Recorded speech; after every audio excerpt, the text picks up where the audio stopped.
We're finally back, and this first episode of Season 2 of House of the Dragon was a pretty good start. It's obviously not as great as other standout episodes that have come before it, but that's mostly because this episode is tasked with a hard challenge of having to re-establish numerous dynamics, while also setting up a lot of new ones that will be important later on. And even then, the episode still ends with a banger plot point of blood and cheese that essentially makes up for the slow plot development of the episode. Which there's a bit of outrage coming from the book community and how Ryan Condal fumbled the scene, and we'll definitely go into all of that in a bit. But the first major point in the episode is that HBO changed the intro sequence. This is pretty surprising to me because now this is kind of setting a pattern in which they might be changing it every season, and that seems kind of ridiculous, especially since they still didn't change the main theme. But to be fair, Ramin Djawadi has been a very busy man.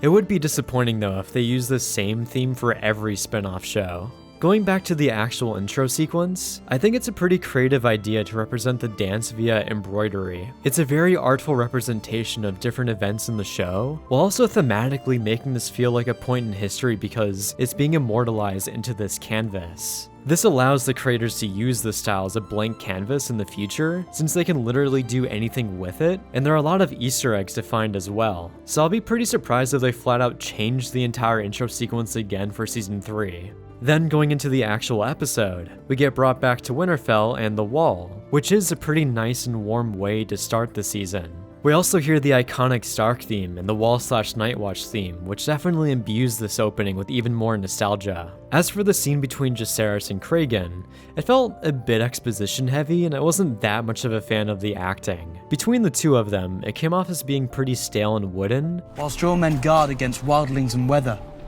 the High Tower's plan to usurp the throne. But it's not that big of a deal, honestly. The main point in this scene, though, is this line of dialogue. His Grace stood at this very outlook and watched as their dragons, the greatest power in the world, refused to cross it. I found this kind of funny because that definitely didn't apply to Daenerys blitzing past the wall with her entourage of dragons. So establishing a notion that dragons can sense the undead force's aura and refusing to go near it is a little odd because that kind of contradicts what happens in Game of Thrones. Also, it seems weird to me that Cregan Stark is treating the threat of death / the White Walkers as an actual ominous threat, and when we eventually get to Ned Stark, he essentially laughs it off as not being a thing anymore. That doesn't seem like something that would fade that quickly if they were treating it as still being a big deal during the time of the Dance of Dragons. So these two moments, despite being minor, kind of allude to a slightly inconsistent narrative, but they are still minor and I hope this doesn't become a recurring thing. Daemon beefs with Rhaenys, and really any scene with Daemon is golden. The way he refers to Vhagar as being old and hoary is hysterical, and him in general just wanting to blitz in and 2v1 Vhagar really highlights how reckless he is. Essentially going back to this episode having to re-establish dynamics, and this one efficiently does so, while also establishing the theme of the episode being revenge for a son for a son.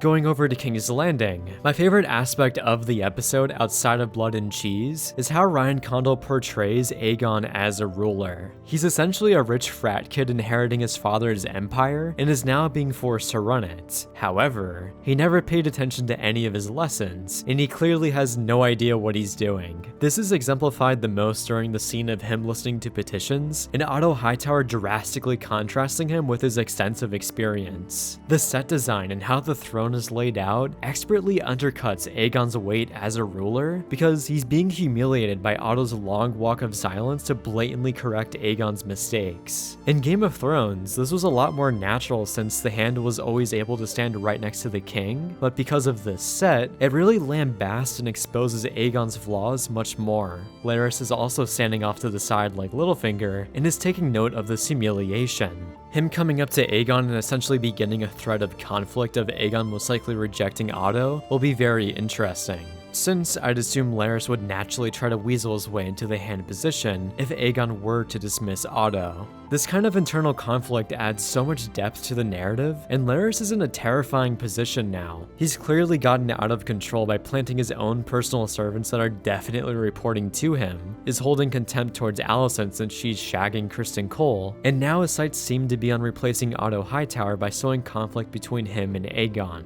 So I think this is pretty much as perfect a setup can possibly be, along with Aegon's scenes being great. Like, I genuinely think Tom Carney, who plays Aegon, is doing an outstanding job, and is crazily able to extract a certain amount of sympathy from the audience. Like, he surprisingly does kind of want to be a good person, but he's been corrupted so much by his terrible parenting, and overall not wanting to be in the position he's in. He can be sociopathic at times, but to be fair, if you were stuck in a room with all these annoying buffoons and you were a bit deranged and had a god complex, then you'd also probably act this way. Which, speaking of the small council scene, I thought it was also excellent. I actually find the scene pretty insane in the sense that Ryan Condal is simultaneously delivering exposition while also building Aegon's character and his dynamic with everyone in the room. The balance of the edit highlights this really well, from when to focus on certain expository beats, character beats, and slowing down and calling attention to certain moments. The pacing of the scene and how it's written is brilliant, since Ryan Condal is essentially setting up like 6 different dynamics or characters in the scene. Like, I find it crazy that on top of everything that's going down here between all the nuance and dynamics at play, Ryan Condal is also featuring Aegon's son for the first time, which is crucial given his involvement in Blood and Cheese.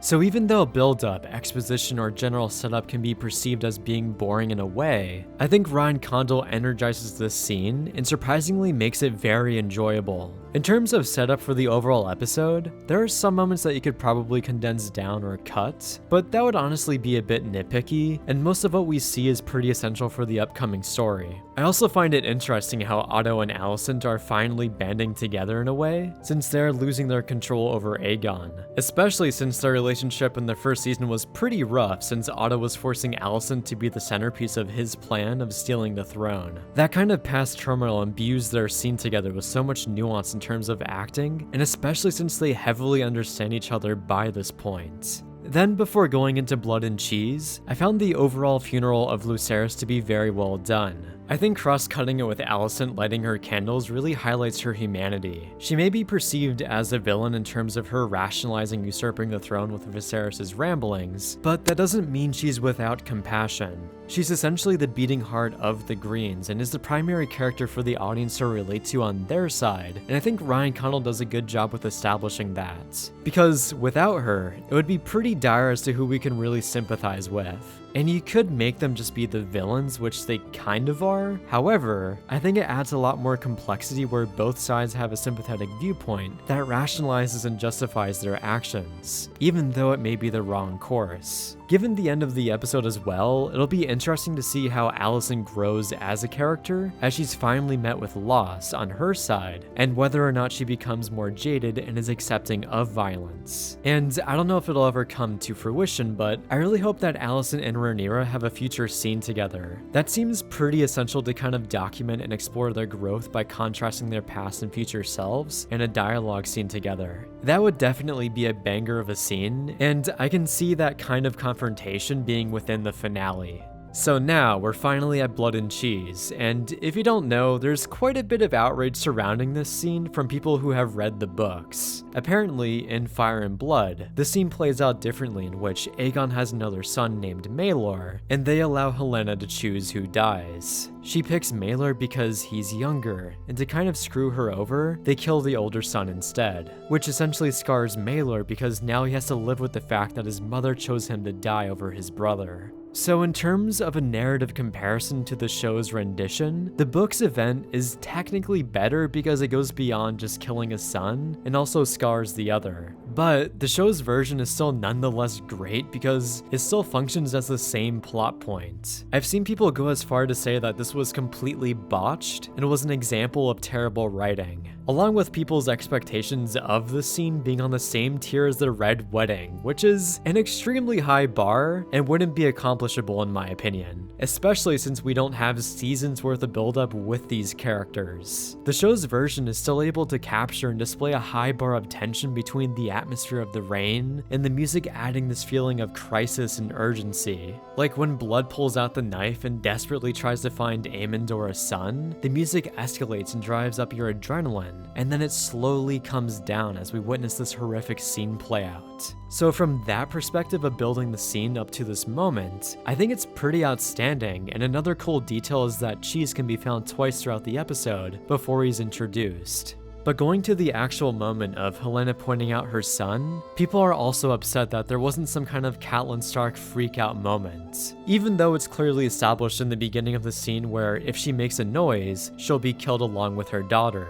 So, if anything, I found the acting here to be spectacular as Helena has to process this insanity in front of her that comes out of nowhere, while also having to subdue her emotions because if she has an outburst, then there'll be consequences. Like, there's so much more going on within her performance, and I like the scene a lot more than if she had just screamed or something. That, and she's also on the spectrum, so she probably wouldn't act in a normal way, and she's clearly in shock. Then for the violence of the scene, I think the sound alone of them cutting off the head of a child was perfectly satisfactory. We didn't need to see a close-up of that, and the scene at the end of the day is predominantly focused on Helena trying to escape with her last remaining child. It seemed like some fans were expecting some kind of crazy ultra-violence here, and to me, I don't think that was required.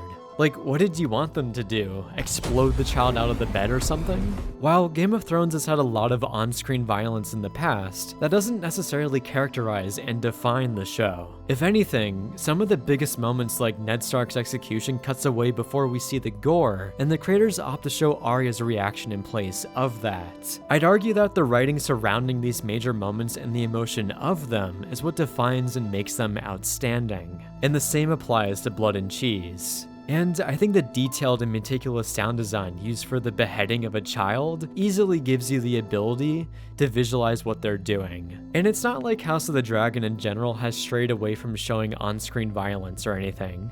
Then, one quick final point is that I really like how Ryan Condal withholds showing the audience Daemon giving Blood and Cheese an alternative target if they couldn't find Aemond. I see people complaining about this as well, as if it was just a coincidence that Blood and Cheese found Helena and chose to kill her son.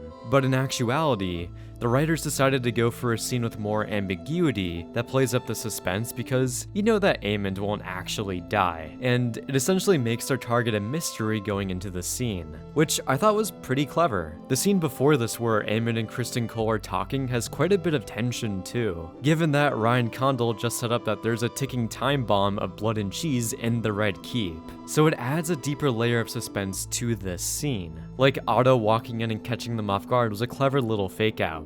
But yeah, I feel like the expectations surrounding Blood and Cheese were astronomically high, and to me, it's nowhere near as bad as what people are saying it is. It still achieves the same point in the story while also doing other things in a more interesting way. And who knows, maybe including Maelor would have just been too much for the narrative. Given that this episode is already saddled with the immense weight of having to set up so much that also introducing another son and having the audience form some kind of attachment to him would have been kind of impossible. And even if you included Maelor in the small council scene, and he was also going crazy, then I feel like that would just make them unlikable, and you'd be happy that they got killed. The only other way forward is having a whole scene dedicated to them, which would in turn hurt the pace of the episode even more. So this alternative version of Blood and Cheese still achieves the reputation of being a great point in the story, while also conforming and fitting the current narrative in a satisfactory way. But hey, you're entitled to your own opinion, and I'd be interested to see the discussion and arguments about this in the comments. I hope you enjoyed this review, and I can't wait for next week's episode. My Letterboxd, Discord, and Patreon links are in the description, and have a great day. Thank you as usual to my top patron, Logan Farmer.